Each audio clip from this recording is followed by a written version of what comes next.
Social media पर जैन समाज के सबसे लोकप्रिय जैन न्यूज चैनल महालक्ष्मी हमेशा संस्कृति के लिए, अपने धर्म के लिए आगे आइए, पड़े मत रहिए। जो कोशिश करता है वही कुछ पा सकता है, बगैर कोशिश के तो कुछ नहीं मिलता है। सादा जैनियत करते हैं आज की शुरुआत सीधा भोजशाला से।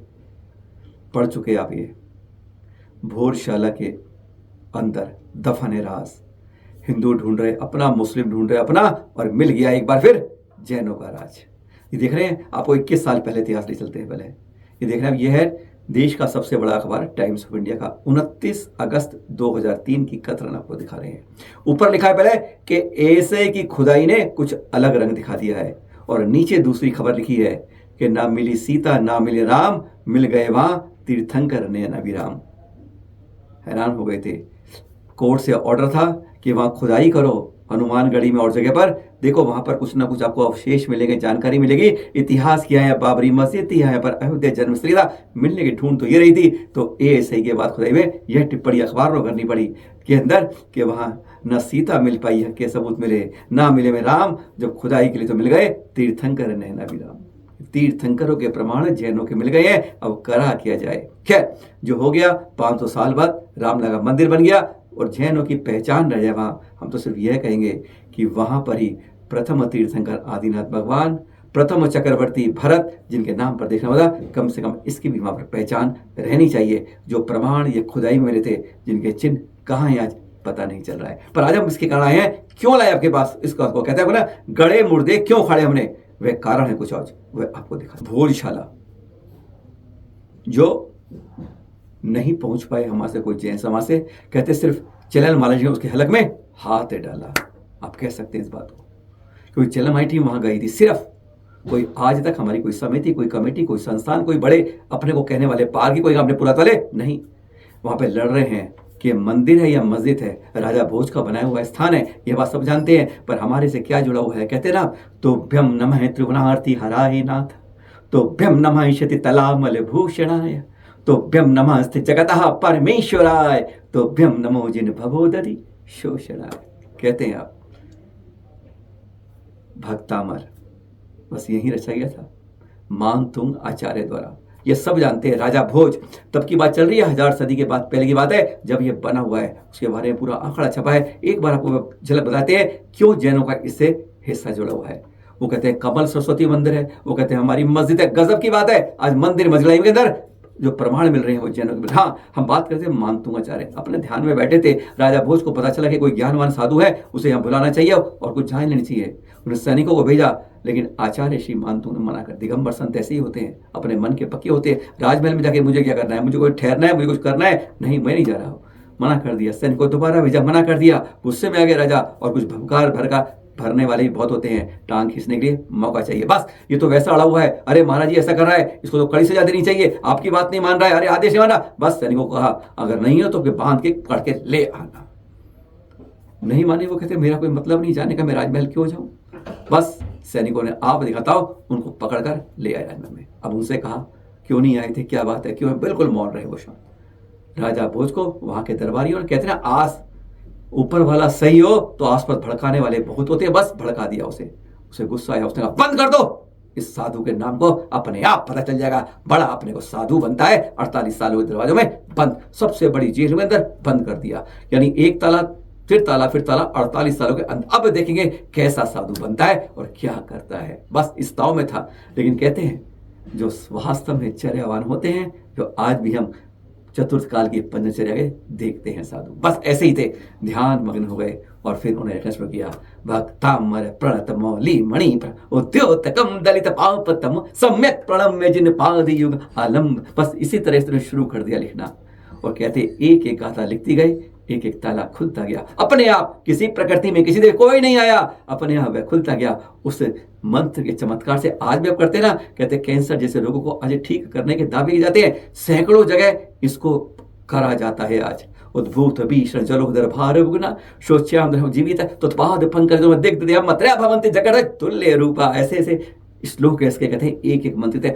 वह राजा भोज के इसी भोजशाला में आचार्य मानतुंग ने लिखा था। ताले खुल गए, बाहर आके बैठ गए शिला के ऊपर। सैनिकों ने पकड़ा, भी ताला खुल गए। कहते पागल हो क्या, दिमाग फिर गया है क्या? 48 साल तुम्हें किसने खोले? दोषी वो होगा, दोबारा बंद कर दो। दोबारा बंद किया, ताले खुल गए। राजा के नीचे की जमीन खिसक गई, सिंहासन उतरा आया। उसने कहा आज तो मैं दरबारी करूंगा, मैं खड़ा हूंगा। और उसके सामने जब हुआ, चरणों में पड़ गया था संत के वो। तब उसने यहीं पर उन्हें माना, पहली बार माना कि ज्ञान के भंडार है यहाँ पर। और फिर ये जो जेल थी वह मंदिर बन गई थी। बस उसी इतिहास में उसके बाद हिंदू राजाओं के अनुसार हिंदू मूर्ति बनाई गई, पहचान कर गई हाँ हिंदू का राज है। बाद में मुस्लिम आए तो मुस्लिम का हमारी मस्जिद बना ली गई। लेकिन किसी ने नहीं देखा कि वहां पर जो बर्फ जेल के अंदर एक दिगंबर संत के द्वारा जो ध्यान के अंदर भक्ता में सोचा गया था, उससे यह धरा क्या बन गई थी। और यही वह भोजशाला है जहां मानतो आचार्य का संबंध जुड़ा है जैनों के कारण। ये कथन दिखा रहे हैं आपको 21 साल पहले की घटनाक्रम इसलिए दिखाया था कि उसी अखबार में इस 23 अप्रैल को मंगलवार को आधा पेज का छपा भोजशाला पर मंदिर है या मस्जिद, यह दफन राज है भोजशाला में। लेकिन पर इस पर किसी भी लगभग करोड़ों ने इसको पढ़ा, देखा आधा पृष्ठ का समाचार, लेकिन कोई जैन का शेर इसको नहीं पढ़ पाया। कोई संस्थान, कोई कमेटी, कोई श्रेष्ठी, कोई जन विद्वान, कोई नहीं, किसी की नजर नहीं पड़ी ऐसी चीजों पर जहां कम से कम भोजशाला नाम है। कम से कम 4 लाइनें अपनी तो पढ़ लो कि इतिहास में हमारा भी जुड़ा है। ना हमने कहीं अपील करी, ना उस केस में जुड़े। आज अफसोस होता है कि अपनी अपनी जो विरासतें हैं कुछ इसी तरह से लुटती हैं, गती है, और हम उसके बारे में कुछ बोल नहीं पाते हैं। इसके अंदर जब छपा, चैनल महालक्ष्मी इसको पढ़ा, हैरान हो गए पढ़कर कि कहीं ना कहीं कहते हैं ना, चोर की दाढ़ी में तिनका नजर आ ही जाता है। कई वहां के पुरातत्व की जानकारी दी गई, 1000 ईस्वी से लेके अब तक क्या हुआ, पिछले अप्रैल तक का पूरा वर्ष के अनुसार ढांचा दिया गया। वहां के कुछ चिन्ह दिए गए। धार जिले के मध्य प्रदेश की भोजशाला क्या है, इसके सबूत, इस बारे में पूरी जानकारी टुकड़ों टुकड़ों में दी गई, जिसकी एक एक लाइन चैनल ने दोबारा पढ़ी। यह पिछले 3 महीने से चैनल पर नजर है, क्योंकि इसमें आज दूरी जैन समाज बेखबर है, किसी को कोई चिंता नहीं हो रही है, इसलिए सजग होना पड़ता है। अरे कोई तो आगे आओ अपने तीर्थों को बचाने के लिए। अकेले से कभी ध्यान ना, भांडी नहीं फूटती है। अकेला चना बाजे घना होगा पर कुछ नहीं कर पाएगा, और जब संगठन चलेगा तो कुछ ना कुछ कहते हैं दूसरी जगह पार पहुंच जाएगा। देख रहे हैं टाइम्स में कतरा वो दिखा रहे हैं, हम भी पढ़ रहे हैं, अपने चश्मे से लगाकर पढ़ रहे हैं।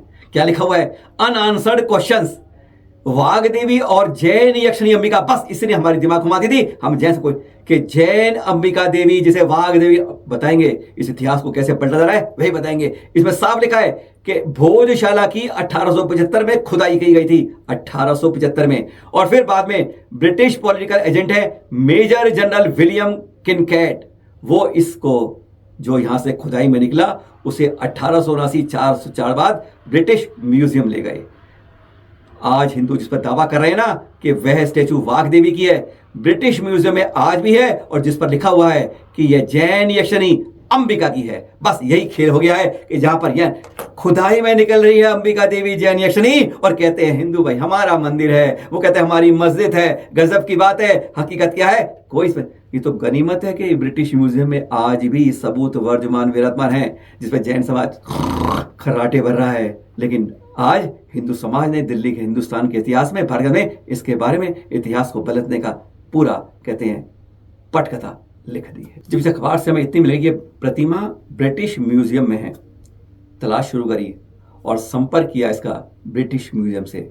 2-3 लोगों से मिलकर पहुंच गए ब्रिटिश म्यूजियम, तो मालूम चला ये 191224.1 नाम से वहां पर है। जब इतना मिल गया तो हमने फिर ईमेल के जरिए वहां पर कॉरेस्पॉन्डेंस शुरू किया। मंगलवार बुधवार 48 घंटे में जो मिला हमें वह आपके सामने आज थर्सडे को हम दिखा रहे हैं। आपको हैरान हो जाते हैं इस 72 घंटे में क्या करा।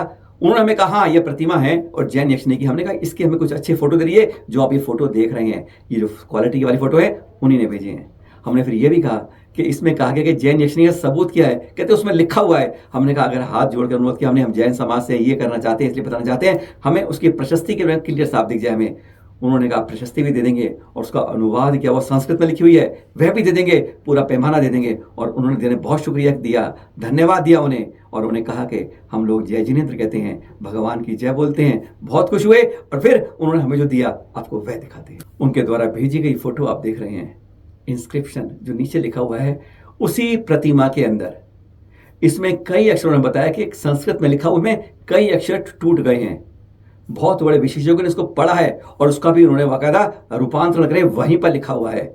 हमने बहुत गदगद हुए उन्होंने बताया कि ये संस्कृत भाषा में है, इसमें कई अक्षर टूट गए हैं जो हम आपको दिखाते हैं। जो फिर हमें भेजा उन्होंने इसका इंस्क्रिप्शन कि इसका मतलब क्या होता है, और जब उसको पढ़ा हमने, उन्होंने ये भी बता दिया कि इसको अब वहाँ बार बार शिकायतें आ रही हैं, लोग कह रहे हैं कि यह हिंदू धर्म की वाग्देवी है, यह लिखो, पर हमने उसको मना कर दिया है क्योंकि हमारे प्रमाणों पढ़ने के बाद जो चीज़ें इतिहास में है उसे बदल नहीं सकते। सुनकर हैरान हो गए, पर आपको पहले दिखाते हैं वहाँ लिखा क्या हुआ है प्रमाण के रूप में। यह हमें ब्रिटिश म्यूजियम डाटा भेजा, उनको पुनः धन्यवाद देते हैं। 128 सेंटीमीटर ऊंची है, 58 सेंटीमीटर चौड़ी है ये यक्षिणी अंबिका देवी की प्रतिमा, और इसका वजन लगभग 250 किलोग्राम है। 250 किलोग्राम हल्की वजन नहीं है। सोचिए, इतनी बड़ी खुदाई में 1875 मिली, गनीमत खुदाई मिली। आज पहली बार कहते हैं कि गनीमत ये हमारे देश में नहीं है, ये ब्रिटिश म्यूजियम में है, इसलिए आज ये पहचान बची हुई है। नहीं तो रगड़ के मिटा के गिरनार की तरह इतिहास को बदलने में, नेमिनाथ दत्तात्रेय करने में देर नहीं लगती है। नेमिनाथ की मूर्ति को बदल के शंकराचार्य में देर नहीं लगती। बच गई। आज पहली बार लग रहा है हमें कि ब्रिटिश म्यूजियम ने कम से कम जैनों का कुछ तो सामान रखा है। देखिए, उन्होंने जो लिखा है वह आप पढ़ सकते हैं, हम केवल आप पे लास्ट लाइन पढ़ते हैं। And it is a Jain goddess, ये जैन गॉडेस की प्रतिमा है।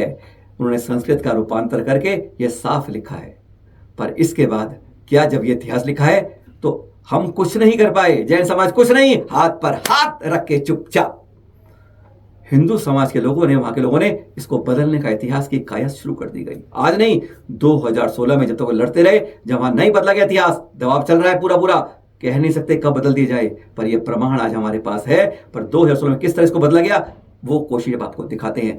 3 पन्ने का इसके बारे में पूरा एक प्रकार से कागज बन गए, डॉक्यूमेंट, चैनल मान डॉक्यूमेंट है, और वह उसके अंदर साफ लिख दिया गया है कि यह अंबिका देवी नहीं, वाघ देवी हिंदू परंपरा की है। देख लीजिए, ये 14 अप्रैल 2016 को सरस्वती रिसर्च सेंटर के नाम से 3 पेज का डॉक्यूमेंट बनाया गया कि जो ब्रिटिश म्यूजियम में जैन अंबिका देवी कही जा रही है वो नहीं है, वो वाघ देवी है। और उस तरीके से उन्होंने कई उल्टे सीधे जोड़ तोड़ मोड़ करके प्रमाण कर दिए। अरे, इतिहास को बदलने की खूबी जानते हैं। अगर ऐसी ही बात है तो क्यों नहीं नेमिनाथ को गिरनार में खोजते हैं, वहां पता चल जाएगा आपको। अरे, आप तिरुपति बालाजी में भी है, कई जगह पर है। हम तो हर जगह कहते हैं अगर खोज के डॉक्यूमेंट बनने हैं तो प्रमाण की शुरुआत छट छट के नहीं, सही जगह से सब जगह की होनी चाहिए। कहा तो वो भी गया है कि अयोध्या में कुछ प्रमाण वो मिले हैं, वहां भी ये कम से कम एक जैन पहचान का केंद्र बनना तो चाहिए। पर हाँ, बात हम इसी में निर्भर करते हैं, ये देख रहे डॉक्यूमेंट कि किस तरह दिखेगा कि जैन अंबिका देवी नहीं है ये बात, क्योंकि यह कागज बनाकर आगे यह कागज रह जाएंगे, पीछे की भी लकीर को मिटा दिया जाएगा। जाते जाते इतना ही कहेंगे, अपने तीर्थों के लिए, अपनी विरासत के लिए, अपनी सनातन परंपरा संस्कृति धर्म के लिए हमेशा खड़े रहिए तैयार। जिस तरीके से अपने घर के लिए, अपने परिवार के लिए हमेशा आगे रहने की कोशिश करते हैं, बस उसी तरीके से अपने जैन धर्म संस्कृति के लिए भी आगे रहिए। जो पढ़ा रहता है वह पढ़ा रहता है, और जो कोशिशें करता है उसी में से कोई भगत सिंह, कोई आज़ाद बनता है, कोई महात्मा गांधी बनता है, और फिर उस देश का तिरंगा पूरे शंख पूरे विश्व में गुंजायमान होता है। राष्ट्रीय ध्वज के साथ जैन ध्वज के लिए, अपने जैन समाज के लिए भी प्रयास कीजिए। अरे बनिए, कभी कभी कुछ तो बन के देखिए, खड़े होने की हिम्मत रखिए, कोई ना कोई आपका हाथ पकड़ने वाला भी मिल जाएगा। सादर जय जिनेंद्र।